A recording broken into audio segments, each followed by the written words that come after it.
La orquesta todavía está tocando cuando el sonido desaparece. Son las 21:43 del 12 de octubre de 1951.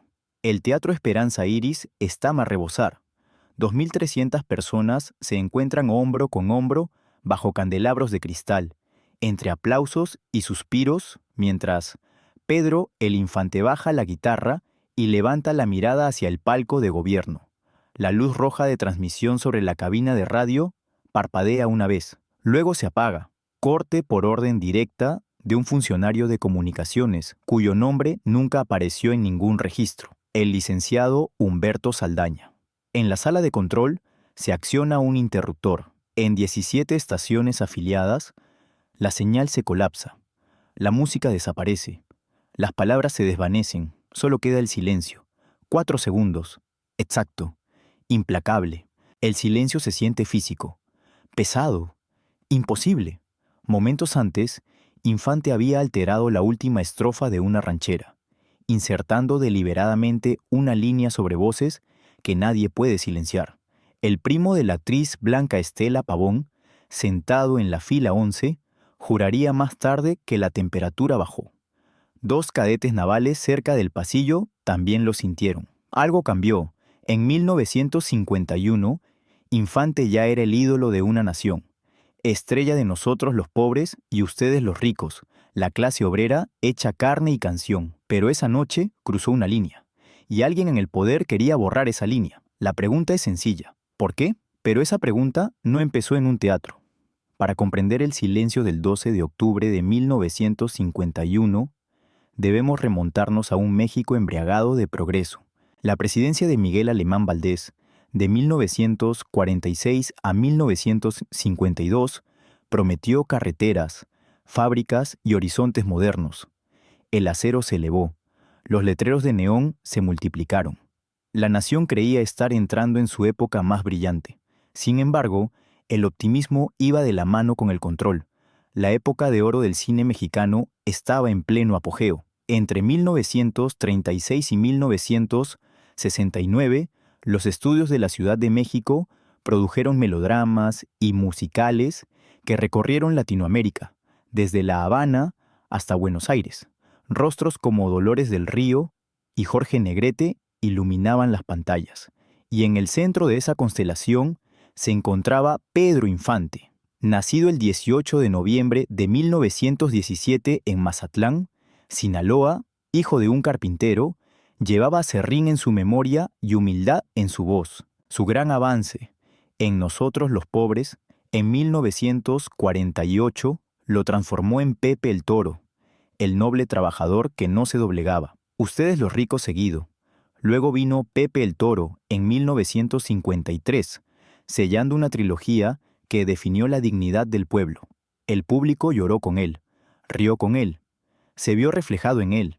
Era calidez sin arrogancia, riesgo sin temeridad. Un hombre que más tarde se uniría a la Armada de México como piloto en 1953, persiguiendo el cielo con la misma pasión que ponía en cada actuación. Trabajaba sin descanso, grababa de noche, filmaba hasta el agotamiento, conducía motocicletas al amanecer. El país lo adoraba, y precisamente porque lo adoraba, lo observaba. Las instituciones culturales no eran espacios neutrales. Las licencias de radio dependían de la aprobación. La financiación cinematográfica se movía por pasillos invisibles. Las emisoras conocían las reglas sin que nadie se las dijera. Los artistas podían brillar, pero nunca deslumbrar. Podían inspirar, pero nunca provocar. En septiembre de 1951, una directiva discreta circuló por las oficinas de radiodifusión, fechada el 28 de septiembre de 1951, memorando interno 47-B, advertía a los artistas contra improvisaciones no autorizadas que puedan distorsionar la armonía pública. El lenguaje era burocrático, frío, definitivo. La mayoría de los cantantes obedecieron. La mayoría de los actores se apegaron al guión. Pedro Infante no se consideraba político, se consideraba honesto, y la honestidad, en una época de narrativas refinadas, puede resultar peligrosa. Representó el orgullo de la clase trabajadora en una época en que la modernización exigía orden y disciplina, Cantaba sobre la lucha, la lealtad, el desamor y la dignidad. Los obreros de las fábricas se veían reflejados en sus ojos. Las madres confiaban en él. Los niños lo imitaban. Su influencia llegó a pueblos sin carreteras asfaltadas. Todos los que estaban en el poder entendieron la ecuación. Un artista adorado podría estabilizar una nación o perturbarlo. Para octubre de 1951, las semillas del conflicto ya estaban sembradas. Se presentó el memorándum, se susurraron las advertencias. La expectativa era clara, permanecer inofensivos. Pero algo en Pedro Infante se resistía a la inocuidad. El micrófono dejaría de funcionar semanas después. El rechazo había comenzado años antes. Culiacán, 1936. Un estrecho taller en la calle Rosales. Pedro Infante, de 19 años, se inclina sobre una viga de madera, lijándola bajo la atenta mirada de su padre Delfino. El aserrín flota en la luz de la tarde. El aire huele a pino y sudor. Un espejo agrietado cuelga torcido en la pared del fondo. Su fractura de 18 centímetros parte su reflejo en dos. Tararea mientras trabaja, suavemente, casi con timidez. La música siempre lo había seguido, al taller, a las calles, a los espacios tranquilos donde la ambición crece en secreto. Pero en esa pequeña habitación, la ambición parecía más grande que las paredes. El 3 de junio de 1937, exactamente a las 6:15 de la mañana, M. se encontraba frente a una emisora de radio local con una guitarra prestada y una camisa planchada. Había ensayado toda la noche, tenía las palmas de las manos húmedas. Dentro, un productor con zapatos lustrados y voz impaciente lo escuchaba durante menos de 30 segundos. Demasiado común y corriente, dijo el hombre. Nada especial, las palabras fueron claras. Eficientes, despectivos. Pedro caminó a casa bajo un cielo pálido. La ciudad apenas despertaba. Una cuerda de guitarra se había roto durante la audición. Se envolvió el metal roto en el dedo sin darse cuenta. Al llegar al taller, una fina línea de sangre le recorría el nudillo. Le dolió, él lo acogió con agrado. Su madre, Refugio Cruz, vio el corte antes de ver su expresión. Lo limpió con agua tibia y dijo algo que él recordaría toda su vida. Los aplausos se desvanecen, pero la dignidad permanece. Su voz era serena, segura. No hablaba de fama, hablaba de verdad. Años después, cuando se mudó a la Ciudad de México, a finales de la década de 1930, esa verdad lo acompañó. Encontró pequeños trabajos en la radio. La XW le ofreció pequeños espacios, cantaba a deshoras, grababa jingles, esperaba en pasillos con olor a tabaco y cables calientes. Las puertas se cerraban con más frecuencia de la que se abrían. Pero él regresó, una y otra vez. El espejo roto del taller permaneció en su memoria, no como símbolo de fracaso, sino de división. Un lado reflejaba duda, el otro, determinación. Cada vez que se enfrentaba al rechazo, se hacía la misma pregunta: ¿para quién canto? A mediados de la década de 1940, empezaron a llegar los papeles. Primero, papeles menores, luego, papeles más importantes. El gran avance llegaría con Nosotros los pobres, la nación lo acogería con los brazos abiertos. El éxito parecería fácil. No lo fue. El chico al que habían llamado ordinario llevó esa palabra como un desafío. Decidió algo simple e inquebrantable. Nunca cantes lo que no crees. Nunca tomes prestada una voz que no es la tuya. Él no podía saberlo entonces. Pero esa promesa, un día, chocaría con el poder mismo. Él no podía saberlo entonces. En 1948, el chico del taller estaba en todas partes. Nosotros los pobres estalló en taquilla, llenando cines desde Ciudad de México hasta La Habana. Las filas se extendían por cuadras enteras. Las entradas se agotaron al mediodía.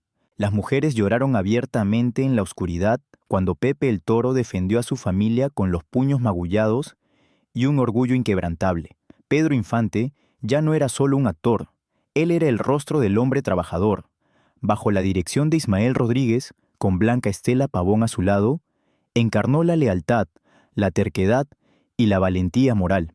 El público le creyó porque él se creía a sí mismo. La trilogía continuaría. Ustedes los ricos. Más tarde, Pepe el Toro. Cada película fortaleció el mito. Pero los mitos llaman la atención. En noviembre de 1949, en una elegante sala de conferencias de los estudios Tepeyac, un ejecutivo se ajustó la corbata y eligió sus palabras con cuidado. Elogió el talento de Pedro. Habló de orgullo nacional. Luego añadió una advertencia. Sugirió que las presentaciones públicas debían evitar los tonos políticos. La frase flotaba en el aire como un perfume, dulce pero sofocante. Pedro se rió, ligeramente, con respeto. Él no discutió, él no estuvo de acuerdo. Lo que el ejecutivo nunca vio fue la pequeña libreta de cuero que Pedro guardaba en el bolsillo de su chaqueta. Fechada el 14 de marzo de 1950, sus páginas contenían fragmentos de letras sobre obreros de fábrica olvidados por el progreso, sobre madres contando monedas a medianoche, sobre una dignidad inamovible. La letra era apretada, intencional. La fama se expandió. También la vigilancia. Los estrenos brillaban con flashes y florituras orquestales. Afuera de los teatros, los aficionados gritaban su nombre. Dentro de las oficinas gubernamentales, los empleados recortaban titulares de periódicos y los archivaban bajo su nombre. La modernización exigía celebración. El progreso necesitaba bandas sonoras alegres. La crítica sutil inquietaba a los funcionarios. De noche, Pedro conducía su motocicleta por calles casi desiertas, con el viento frío en la cara y las luces de la ciudad difuminándose en destellos dorados. El rugido del motor ahogaba tanto los aplausos como las advertencias. En esas horas solitarias, él no era Pepe el Toro, no era un ídolo, solo un hombre que reflexionaba sobre el significado de su voz. Ídolo público, conciencia privada. A principios de 1951, era demasiado poderoso para ignorarlo y demasiado querido para confrontarlo abiertamente. La nación confiaba en él. Esa confianza era una fuerza que ningún memorándum podía contener fácilmente. Luego se acercó octubre. Se programó un concierto benéfico en el Teatro Esperanza Iris. Asistirían veteranos navales. Representantes del gobierno se sentarían en el balcón delantero. Se suponía que sería una celebración, predecible, inofensivo. Nadie sospechaba que la noche se convertiría en leyenda. Nadie imaginó que se convertiría en el episodio prohibido. Y el micrófono pronto decidiría quién controlaba realmente el silencio. Y el micrófono pronto decidiría quién controlaba realmente el silencio. 12 de octubre de 1951. El Teatro Esperanza Iris resplandece bajo candelabros pulidos para la ocasión. Veteranos navales se sientan con uniformes planchados. Las medallas reflejan la luz. La orquesta afina suavemente. El aire huele a colonia, polvo y expectación. Pedro Infante da un paso al frente, tranquilo, centrado. Los aplausos lo alcanzan como una ola. Comienza una ranchera entrañable. El público se relaja, se sabe en cada verso, cada pausa. Su voz se mueve cálida y firme por el teatro, llenando balcones y pasillos por igual. En el palco, el subsecretario Tomás Aguirre se sienta erguido, flanqueado por dos funcionarios de comunicaciones con idénticos trajes grises y expresiones idénticas. La actuación avanza. Se acerca la última estrofa. Entonces, sucede. Pedro se desplaza una línea. Aunque apaguen la radio, la verdad cantará. Aunque apaguen la radio, la verdad cantará. Las palabras caen como una piedra en agua quieta. Por una fracción de segundo, la orquesta duda. Entonces, la multitud estalla. Los aplausos retumban contra las paredes. Algunos se ponen de pie, otros gritan su nombre. El orgullo inunda la sala. En el balcón, Aguirre mira su reloj de bolsillo. 21:41. Exactamente. Se inclina hacia un ayudante. Una frase. Baja. Controlada. Corten la transmisión. Dentro de la cabina de control, la mano de un técnico tiembla antes de accionar el interruptor. En 17 estaciones afiliadas a nivel nacional, la señal se desvanece. Las radios silban y se llenan de estática. En cocinas, cantinas y pueblos lejanos, los oyentes se acercan, confundidos por el repentino vacío. Dentro del teatro, el sistema de sonido se apaga, pero Pedro no se detiene. Oye cómo el silencio se traga los altavoces. Lo comprende al instante. Levanta la vista brevemente hacia el balcón, sin ira, sin pánico. Él continúa cantando, desconectado. Su voz, desprovista de amplificación, resuena áspera y sin filtros por la sala. El público guarda silencio para escucharlo. Cada respiración se vuelve sagrada. Desafío, envuelto en serenidad. Al apagarse la última nota, los aplausos son atronadores. Duran 58 segundos, según el reloj de pared cerca de las puertas de salida. Los veteranos saludan, las mujeres se secan las lágrimas, los oficiales permanecen sentados, rígidos. A la mañana siguiente, los periódicos informan sobre la gala, elogian la asistencia, el patriotismo y la música. El verso alterado no aparece impreso en ninguna parte, borrado con tinta en lugar de tijeras. Ya no se trataba de una letra, se trataba de autoridad, de quien decidía qué palabras llegaban a la nación. El silencio impuesto desde arriba habló más fuerte que cualquier protesta. Al mediodía comienzan las llamadas telefónicas. Los asesores sugieren una aclaración. Los ejecutivos del estudio recomiendan moderación. Un comunicado, insisten, calmaría las aguas. Pedro está escuchando. Y la presión aumenta. Y la presión aumenta. Tras bambalinas, exactamente a las 22:12, la puerta del camerino se cierra con un clic sordo. Los aplausos del exterior aún resuenan débilmente en el pasillo. Dentro, el aire está cargado de polvo, sudor y tensión. Pedro se sienta frente a un espejo de maquillaje rectangular enmarcado por 12 focos de luz intensa. Su reflejo parece estable, sus ojos no. Frente a él se encuentra Ernesto Alonso, ya una figura respetada en la industria, con su traje impecable a pesar de la hora. A su lado, un oficial de enlace naval uniformado mantiene su gorra bajo el brazo, con postura rígida y voz baja. Los consejos llegan rápido, se solapan, son urgentes. Niega la improvisación, sugiere Ernesto. Di que fue una antigua variación regional de la letra. Culpa a la acústica, culpa a la incomprensión. El oficial de enlace propone otro camino. Atribuye el fallo de la transmisión a un fallo técnico. Expresa lealtad, enfatiza el patriotismo. Mantente neutral. Neutral. La palabra pesa más que cualquier acusación. Pedro no dice nada. Se mira al espejo. El mismo yo fracturado que ha enfrentado desde su juventud, aunque éste no tiene grietas visibles, solo fatiga. Bajo el maquillaje, un hombre calculando consecuencias. Contratos cinematográficos, patrocinios, su creciente conexión con la Armada de México, a la que se uniría formalmente como piloto en 1953. Todo ello se balanceaba en una sola frase. Un suave roce interrumpe el debate. Un sobre se desliza por debajo de la puerta. Mecanografiado, impersonal. El papel es color crema, con bordes afilados. Por tu propio bien, acláralo antes del lunes. Sin firma, sin sello, solo certeza. Afuera, los reporteros abarrotan el pasillo.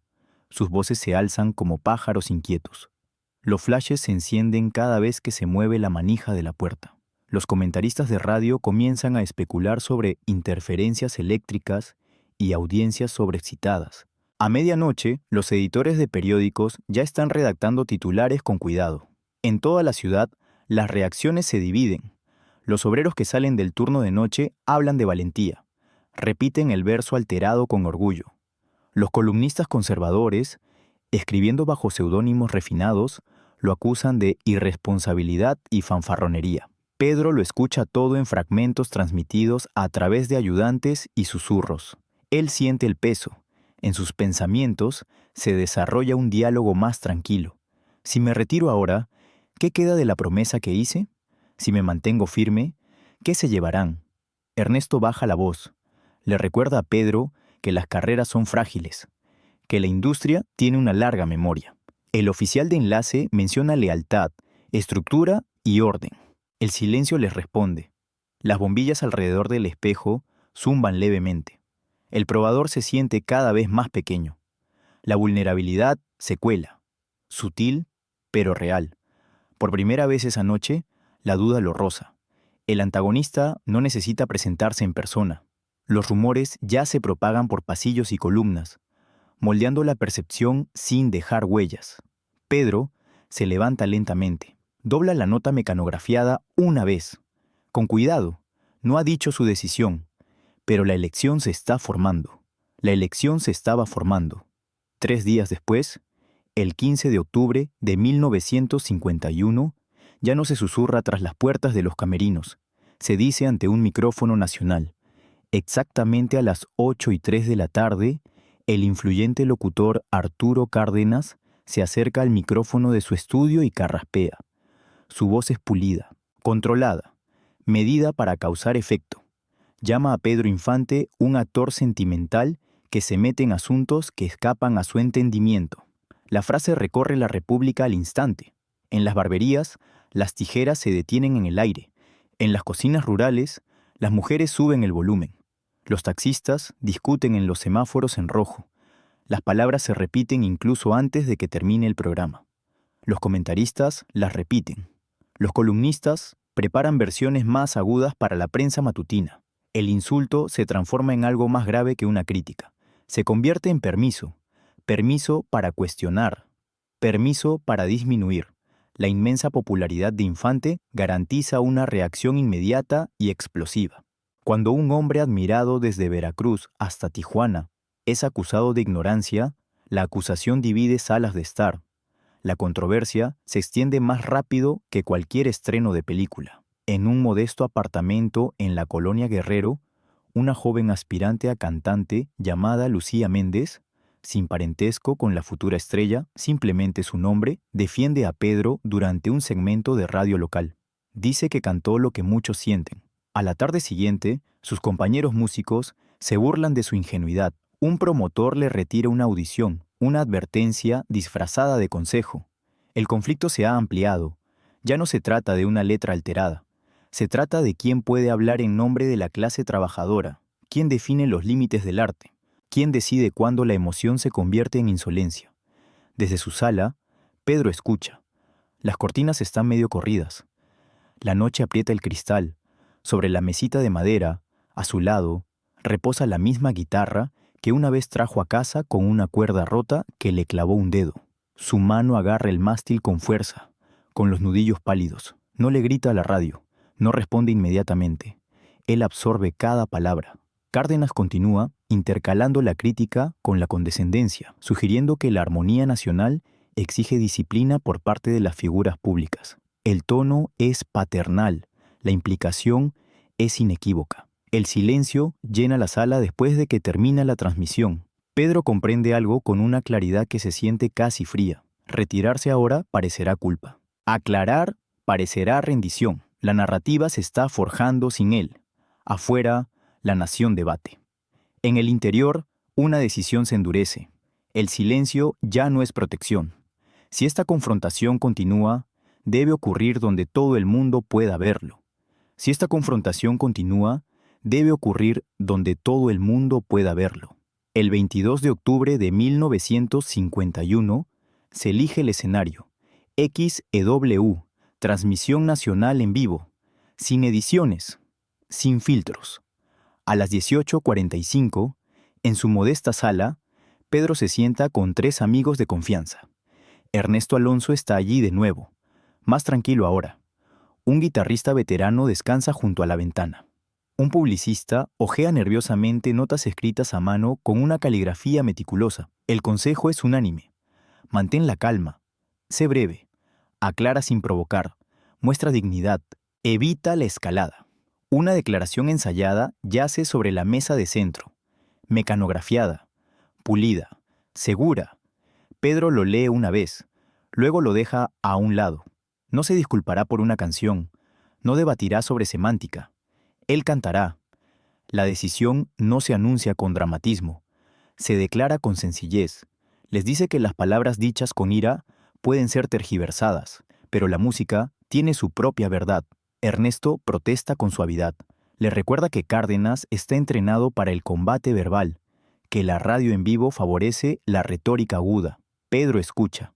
Luego niega con la cabeza una vez. Al otro lado de la ciudad, Arturo Cárdenas se prepara en una habitación diferente, bajo luces más brillantes y con mayor confianza. Adelanta la próxima transmisión durante un breve segmento a las 7:02 de la tarde. llamándola la disculpa de un actor. La frase se propaga al instante. Los expertos de la industria se acercan a sus radios. Los productores murmuran sobre los ratings. Los columnistas anticipan la humillación. La nación lo siente. Las nubes se ciernen sobre la Ciudad de México al caer la noche. A las 20:30, una lluvia constante golpea las ventanas del edificio X, E o en la avenida del ayuntamiento.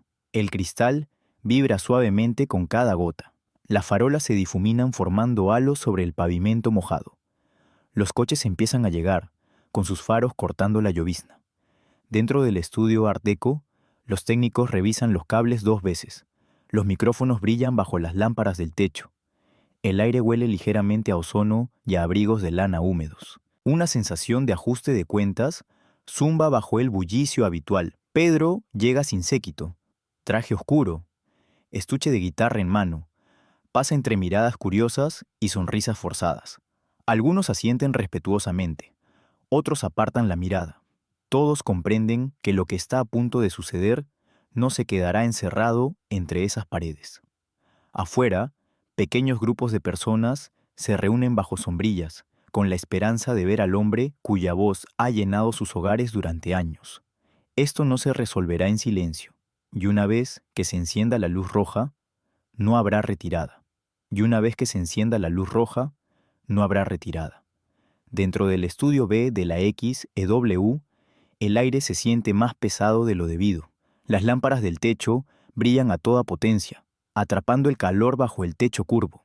La temperatura ronda los 24 grados, pero se siente más cálida. Sofocante. El olor a abrigos húmedos se mezcla con el cableado eléctrico y la nerviosa anticipación. 312 asientos se llenan lentamente. Todos están ocupados. Algunos fueron invitados. Otros llegaron por favores e influencias. Los técnicos murmuran cerca de la cabina de control sobre instrucciones especiales de la gobernación. La frase circula en susurros sin llegar a ser pronunciada en voz alta. A las 19:58 entra Pedro Infante, sin séquito, sin teatralidad, un sencillo traje oscuro, cabello peinado pulcramente hacia atrás, estuche de guitarra en la mano izquierda. Las conversaciones se suavizan a su paso, algunos asienten con discreta reverencia. Otros lo observan, buscando signos de debilidad. Al otro lado del estudio, Arturo Cárdenas se ajusta los gemelos y sonríe levemente. Ya está sentado detrás del micrófono central, con una postura impecable y una confianza impecable. Sus notas están dispuestas en perfecta simetría. Cree que esto estará bajo control. La lluvia sigue golpeando las ventanas. Cada gota es una percusión constante fuera de las paredes aisladas. Dentro, el tiempo parece dilatarse. El tramoyista Raúl Jiménez recordaría más tarde que incluso los relojes sonaron más fuerte esa noche. Cada tic-tac, atravesando el zumbido del estudio como un metrónomo en cuenta regresiva. Pedro toma asiento. Coloca el estuche de la guitarra junto a su silla. Su expresión es tranquila, mesurada. El público observa cada respiración. Exactamente a las 8:03 de la tarde, la luz roja on air se enciende encima de la puerta del estudio. El brillo es inmediato, absoluto. Cárdenas comienza con cortesía. Recibe a oyentes de todo el país. Habla de debate sano. Menciona el respeto por la contribución artística. Su tono es suave, casi paternal. Pedro responde con cortesía. Frases cortas, respuestas directas, sin disculpas, sin agresiones. Pero debajo de cada palabra vibra la tensión. El aire se siente cargado. La audiencia lo percibe. Oyentes de todo el país se acercan a sus radios. Los obreros de las fábricas en turnos de noche hacen una pausa. Las familias permanecen inmóviles en sus salas. Incluso quienes se burlaban de él, ahora esperan. El intercambio se intensifica gradualmente. Las preguntas se agudizan. El subtexto se vuelve más denso. Pedro escucha atentamente. No interrumpe. No levanta la voz. Su mano derecha descansa ligeramente sobre el mango del estuche de la guitarra que está al lado de su silla. Aún espera. Y el momento se acerca. Cárdenas se inclina hacia adelante, con las yemas de los dedos juntas, la voz afinada por el cálculo. Habla despacio, asegurándose de que cada sílaba resuene con precisión. Los artistas deberían cantar, no insinuar. La frase queda en el aire. Un murmullo bajo recorre el público. No es fuerte, no es caótico, lo justo para indicar que algo irreversible se ha puesto en marcha. Las luces del estudio ahora arden con más intensidad. El zumbido del micrófono se hace audible, una leve vibración eléctrica bajo el silencio. Una gota de sudor se forma en la sien de Pedro y traza un camino deliberado por su mejilla. No se la seca. Él inhala. 1 segundo, 2, 3. Pasan 8 segundos completos antes de que hable. Raúl Jiménez insistiría más tarde en que los contó inconscientemente, como si el tiempo mismo se hubiera ralentizado para presenciar la decisión. Pedro no discute, no se defiende con retórica. Su mirada permanece firme, fija no en Cárdenas, sino en algo más allá de él, como si se dirigiera a una nación invisible. Él se inclina. El sonido de los cierres metálicos al abrirse resuena con una intensidad anormal. El estuche de la guitarra se abre con un suave crujido. Una oleada de jadeos recorre los 312 asientos. Alguien, cerca del fondo, susurra una oración. La sonrisa de Cárdenas flaquea por primera vez. Pedro levanta la guitarra con cuidado, ajustándola contra su pecho. La madera pulida refleja las luces del estudio con finas vetas doradas. Sus dedos se posan sobre las cuerdas con la facilidad de la práctica. Sin temblores, sin vacilaciones, se inclina ligeramente hacia el micrófono. Entonces déjame cantar. Su voz es tranquila, casi suave. Sin embargo, sus palabras golpean más fuerte que cualquier acusación. El silencio se extiende al instante.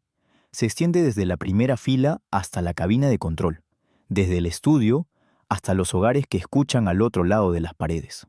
Por todo México, las radios zumban en una expectación suspendida. En cocinas, barracones, pequeños apartamentos, los oyentes dejan de respirar. Esto ya no es tema de debate. Es una declaración. La luz roja de Oneir brilla más que nunca. Un testigo silencioso de la elección que no se puede deshacer. El momento se tambalea al borde de la historia. Y no hay vuelta atrás. Y no hay vuelta atrás. Los dedos de Pedro tocan el primer acorde. El sonido es claro, resonante, sin complejos. El estudio parece contraerse a su alrededor. 312 cuerpos se inclinan hacia adelante como uno solo. Las lámparas del techo deslumbran contra la madera pulida de la guitarra. La lluvia golpea las ventanas en un contrapunto constante. Más allá de los muros, las radios de todo México llevan las primeras notas a cocinas, talleres, puestos de guardia y dormitorios silenciosos. Vuelve a empezar la ranchera. Su voz es firme, más fuerte que antes. Ya no hay rastro de incertidumbre. Cada sílaba está moldeada con deliberado cuidado, como si estuviera tallando la melodía en piedra. Cárdenas permanece rígido, con la mandíbula apretada, la mirada fija en la cabina de control tras la mampara de cristal. Los productores se remueven nerviosos. Uno levanta la mano hacia un técnico, otro niega con la cabeza. La señal no puede cortarse de nuevo. No después del alboroto del 12 de octubre, no con todo el país atento a cualquier señal de cobardía. La canción va creciendo. Pedro recorre los versos familiares, con un tono cada vez más grave, y el público respira con él. Una mujer en la tercera fila se aprieta el pecho con las manos. Un joven soldado, cerca del fondo, se quita la gorra y la sostiene contra su corazón. El aire vibra de expectación. Luego llega a la estrofa final. Él no se apresura. Hace una pausa lo suficientemente larga como para que el recuerdo ilumine a todos los que escucharon la interrupción anterior. Durante 4 minutos y 17 segundos, desde el primer acorde, nadie se ha atrevido a hablar, nadie se ha atrevido a interrumpir. Y luego lo canta. Aunque apaguen la radio, la verdad cantará. Aunque apaguen la radio, la verdad cantará. Él repite la línea, más lento esta vez, más claro. El público del estudio se pone de pie como si un hilo invisible lo jalara. Los aplausos amenazan con romper el ritmo, pero él continúa hasta las notas finales, anclando el momento con serena autoridad. Detrás del cristal, un productor pronuncia la palabra imposible. Lo que las cámaras nunca registraron estaba sucediendo simultáneamente en una pequeña oficina gubernamental a 3 cuadras de distancia. Un asistente subalterno marcó un número marcado como línea prioritaria. Reportó la repetición. La respuesta del otro lado fue breve, controlada, decisiva. Es demasiado tarde. En todo México y en partes de Centroamérica, se estima que 40 millones de oyentes escuchan la estrofa intacta. En Monterrey, los silbatos de las fábricas se detienen. En Mérida, el dueño de un café sube el volumen. En Veracruz, los estibadores se detienen a mitad de la conversación. La línea avanza sin obstáculos, sin disculpas. Cuando el acorde final se desvanece, el silencio llena el estudio. No el silencio de la represión, el silencio del asombro. Por un instante, nadie se mueve. Entonces, llega la erupción. Los aplausos retumban con fuerza, retumban contra el techo curvo, extendiéndose como un trueno. 62 segundos transcurren en el reloj de pared mientras aplausos, gritos y silbidos llenan cada rincón de la sala. Algunos se secan las lágrimas, otros simplemente se quedan de pie, atónitos. Cárdenas intenta recuperarse. Se ajusta la corbata, carraspea, se le traba la voz al hablar de malentendidos e interpretaciones imprevistas. La autoridad de su voz se ha quebrado. Su confianza se desvanece con cada sílaba. Pedro baja la guitarra suavemente a su regazo. Espera a que los aplausos se suavicen, no al silencio, sino a la reverencia. Cuando finalmente se inclina de nuevo hacia el micrófono, no sube el volumen. Una canción pertenece al pueblo una vez que sale de mi boca. La frase es sencilla, definitiva. La dinámica de poder ha cambiado por completo. El hombre acusado de insinuación ahora define los términos del discurso. El locutor que intentó contenerlo se ve acorralado por la misma audiencia que esperaba que obedeciera. Nadie se atreve a interrumpir. La luz roja de al aire sigue encendida. Ya no es una amenaza, sino un testigo. El silencio que una vez lo reprimía, ahora lo protege. Es protector, reverente, inexpugnable. En ese estudio, bajo esas lámparas castigadoras, la historia gira silenciosa pero decisivamente. La leyenda está sellada en tiempo real. La leyenda está sellada en tiempo real. Tras bambalinas, el aire se siente más fresco, más tranquilo. Los aplausos aún resuenan débilmente en el pasillo, pero aquí el ruido se desvanece en algo más humano. A las 21:12, Pedro entra al camerino y finalmente exhala. Sus manos tiemblan, solo un poco, pero suficiente. La victoria cuesta energía, drena el cuerpo como lo hace el miedo. Ernesto Alonso llega primero, agarrándolo por los hombros con ambas manos, con los ojos brillantes de alivio. Un amigo guitarrista lo abraza sin palabras. Incluso el tramoyista, Raúl Jiménez, se queda en la puerta, asintiendo una vez como si reconociera un secreto compartido. Al otro lado del pasillo, Arturo Cárdenas evita el contacto visual. Se ajusta el abrigo, camina con paso rápido hacia una salida lateral y desaparece bajo la lluvia sin saludar. La confianza que antes inundaba su postura se ha debilitado. Dentro del camerino, el espejo refleja una imagen diferente. Nada de desafío, nada de tensión, algo más cercano al cansancio. Pedro se sienta, se afloja el cuello. Por un instante, se deja envolver por el silencio. Tenía miedo, le confiesa en voz baja a Ernesto. No de la audiencia, no del insulto, de consecuencias. Los contratos cinematográficos podrían desaparecer de la noche a la mañana. Los ejecutivos de los estudios podrían distanciarse. Las invitaciones podrían dejar de llegar. Su creciente relación con la Marina, formalizada 2 años después, en 1953, podría haberse visto comprometida por la percepción de inestabilidad. El riesgo había sido real, demoledoramente real. El triunfo, entiende, no borra la vulnerabilidad. Al amanecer, los periódicos ya están divididos. Algunos editoriales critican la provocación teatral, otros celebran la valentía. Un titular en el diario Nacional domina las mesas de desayuno en toda la capital. El infante canta lo que otros temen decir. La frase se propaga más rápido que el insulto original. En 3 días, más de 8,000 cartas inundan las oficinas de la XEW, escritas a mano, mecanografiadas, entregadas por correo y mensajero. Los obreros de la fábrica le dan las gracias. Las madres lo bendicen. Los veteranos lo saludan de nuevo con tinta. La sala de correo de la estación está a rebosar de sobres apilados hasta los hombros. La opinión pública cambia decisivamente. El intento de disminuirlo lo ha elevado, no solo como estrella, sino como símbolo. Sin embargo, esa noche, solo en su sala, Pedro vuelve a tomar la guitarra y se siente en silenciosa contemplación. La casa está en silencio. La lluvia ha parado. La ciudad zumba a lo lejos. Él entiende algo fundamental. El enfrentamiento ha terminado, pero las consecuencias apenas comienzan. Pero las consecuencias apenas comienzan. En las semanas siguientes, el verso llega más lejos que cualquier comunicado oficial. Los obreros de las fábricas lo tararean por encima del rugido de las máquinas. Los estudiantes universitarios lo copian en cuadernos, subrayando las palabras como si fueran escrituras. En las cantinas rurales, hombres que nunca asistieron a la transmisión lo repiten de memoria, poniendo a prueba su ritmo con sus propias dificultades. El verso se convierte en un susurro, luego en un coro.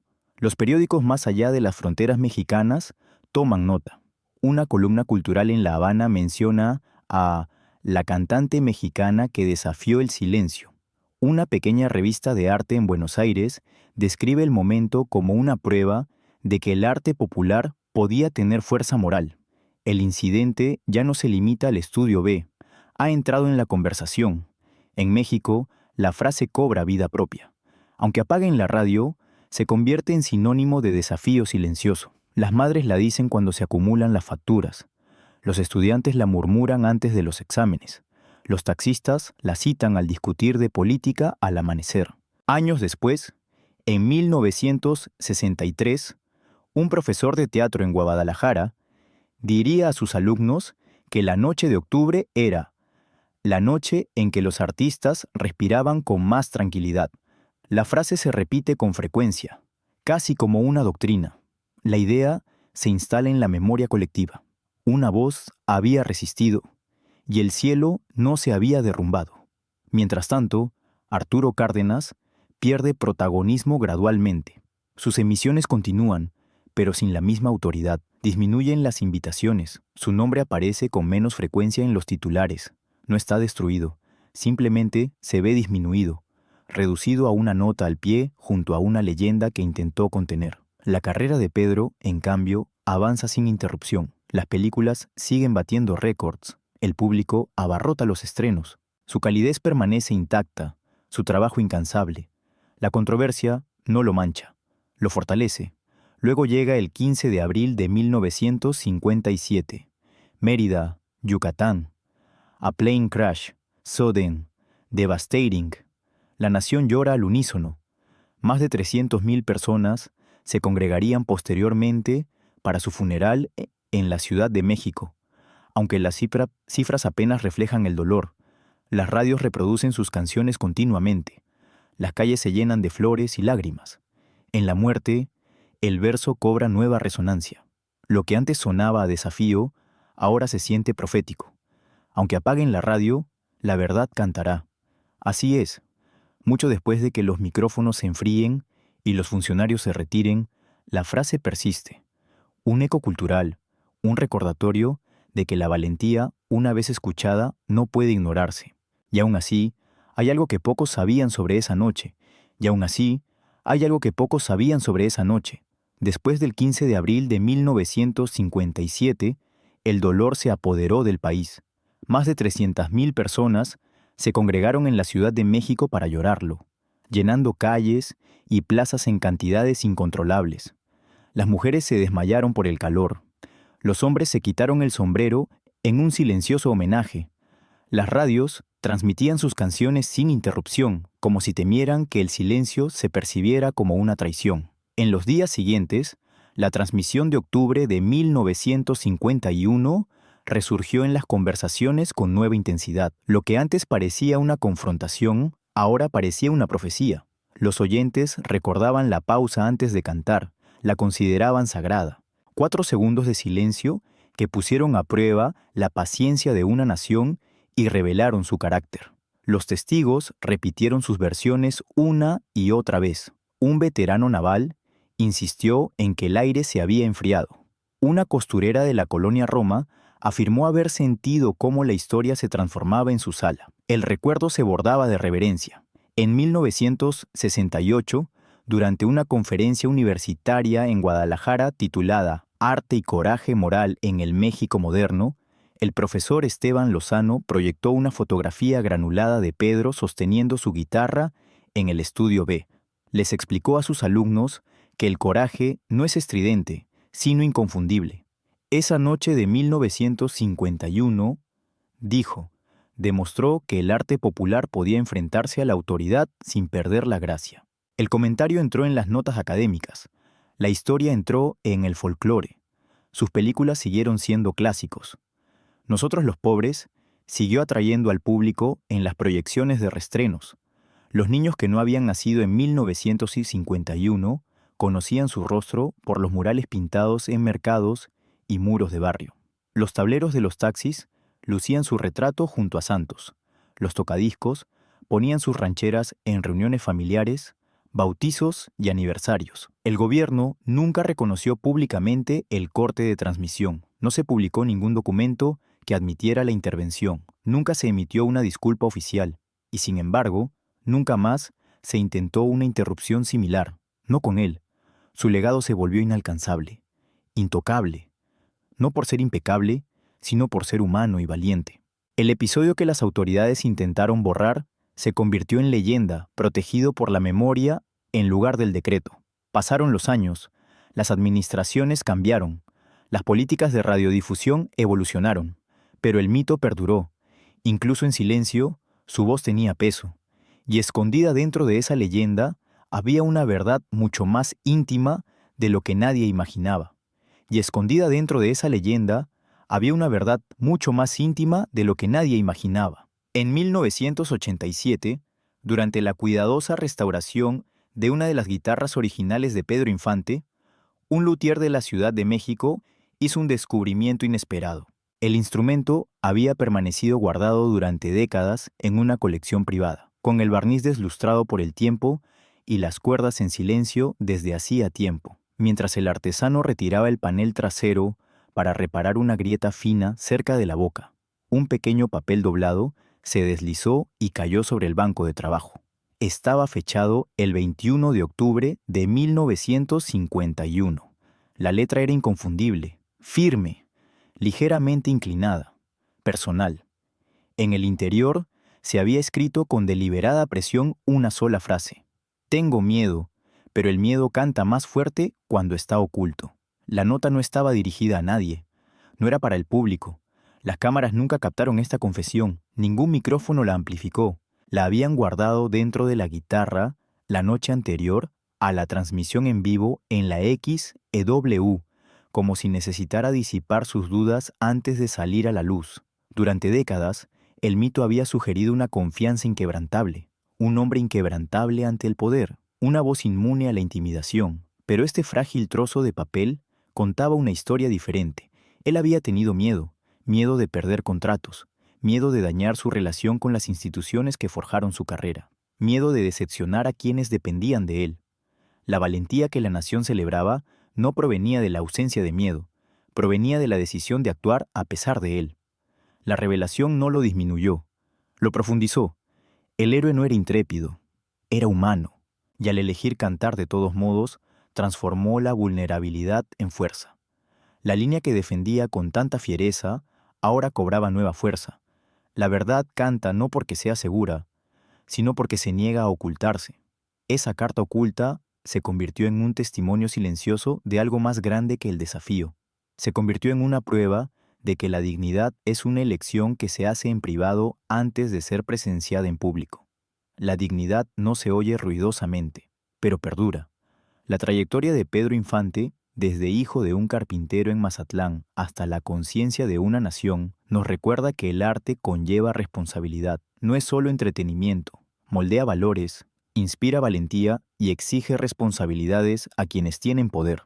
Las decisiones que tomó, pequeñas, privadas, deliberadas, resonaron en salas de estar, talleres y aulas. Una estrofa, repetida contra la autoridad, se convirtió en un símbolo que trascendió la melodía. En nuestras propias vidas, cuando las voces intentan silenciarnos, cuando la duda se cuela o la presión amenaza con doblegar nuestras convicciones, podemos recordar que un solo y claro acto de valentía puede resonar mucho más allá de su momento. No necesita aplausos, no necesita reconocimiento, solo necesita autenticidad. El legado de Pedro no se encuentra solo en películas o grabaciones, es una memoria moral, un testimonio de lo que sucede cuando se reconoce el miedo, pero se rechaza. Aunque apaguen la radio, la verdad cantará. Estas palabras no eran solo letras, eran una filosofía. Nos recuerdan que la valentía es una decisión que se toma en silencio antes de ser vista en público. Y esa decisión, una vez tomada, no se puede borrar. Si esta historia te conmovió, compártela con alguien que necesite saber que la valentía nunca pasa de moda. Deja que provoque una conversación sobre la integridad, la voz, la defensa de lo que importa.